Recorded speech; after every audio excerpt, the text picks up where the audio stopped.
Hello friends, आइए जानते हैं जनजातियों में प्रचलित विवाह के बारे में। सबसे पहला है पैडूल या चड़ विवाह। यह विवाह गौड़ जनजाति में होता है।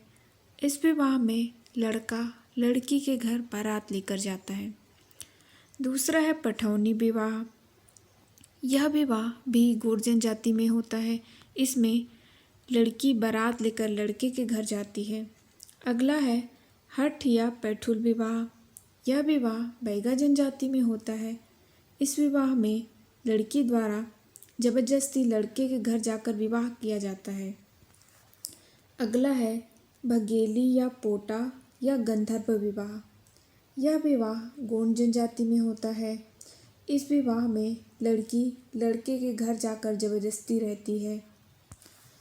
नेक्स्ट है ढुकू विवाह। यह विवाह पहाड़ी कोरवा और अगरिया जनजाति में होता है। इस विवाह में महिला द्वारा पुरुष के घर में घुसकर विवाह किया जाता है। अगला है गंधर्व विवाह, प्रेम विवाह या पलायन विवाह। यह विवाह परजा जनजाति में होता है। इसमें युवक युवतियां पलायन करके विवाह करते हैं। नेक्स्ट है मरम्मत विवाह। इस विवाह में दूसरी जाति में विवाह कर चुकी कन्या या फिर पुरुष का पुनः अपनी जाति में विवाह कराया जाता है। नेक्स्ट है क्रय या परिंधन विवाह। इस विवाह में वर द्वारा उपहार स्वरूप सामान देकर वधू से विवाह किया जाता है। नेक्स्ट है छुट्टा विवाह। इस विवाह में विवाह का खर्च वर पक्ष उठाता है। अगला है सेवा, चरघिया या लमसेना विवाह। यह विवाह गौड़ जनजाति में होता है। इस विवाह में वर द्वारा वधु मूल्य चुकाने हेतु अपने लमसेना या ससुराल में सेवा दिया जाता है।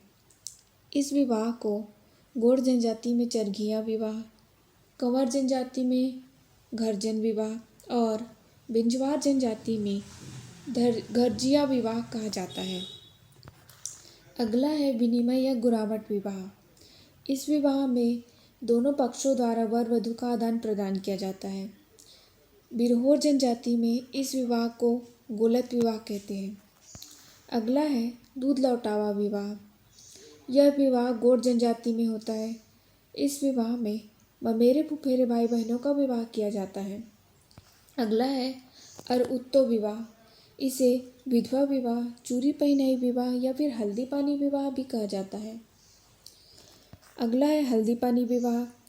इस विवाह में जिस पुरुष की पत्नी की मृत्यु हो गई होती है उनका विवाह कराया जाता है। अगला है गवन विवाह। बाल्यकाल में विधवा हो चुकी कन्या का विवाह गवन विवाह कहलाता है। नेक्स्ट है पाटो विवाह। यह विवाह कोरकू जनजाति में होता है। इसमें स्त्रियों का पुनर्विवाह कराया जाता है। अगला है महुआ विवाह। जब किसी लड़की को उचित वर नहीं मिलता तो उसकी शादी महुआ या चार वृक्ष से करा दी जाती है। अगला है कांड विवाह। यह विवाह भुंजे जनजाति में होता है। इसमें लड़कियों का विवाह पूर्व संस्कार किया जाता है। अगला है तीर विवाह। यह विवाह बिंजवार जनजाति में होता है। इसमें लड़कियों का तीर के साथ विवाह किया जाता है। अगला है अपहरण या पायसोत्तुर विवाह। यह विवाह गौड़ जनजाति में होता है। इस विवाह में युवक द्वारा युवती का अपहरण करके विवाह किया जाता है। अगला है काडाम्बरा या पुष्प विवाह। यह अबुझमाड़िया जनजाति का एक कौमार्य संस्कार है। अब आइए देखते हैं जनजातियों के रसोई घर को। भुंजिया जनजाति के रसोई घर को लाल बंगला कहते हैं। अबुझमाड़िया जनजाति के रसोई घर को अंगादी कहते हैं। पारधी जनजाति के रसोई घर को माई घर कहते हैं। बैगा जनजाति के रसोई घर को रांधड़ घर कहते हैं तथा माड़िया जनजाति के रसोई घर को रांधा लोना कहते हैं। Thank you.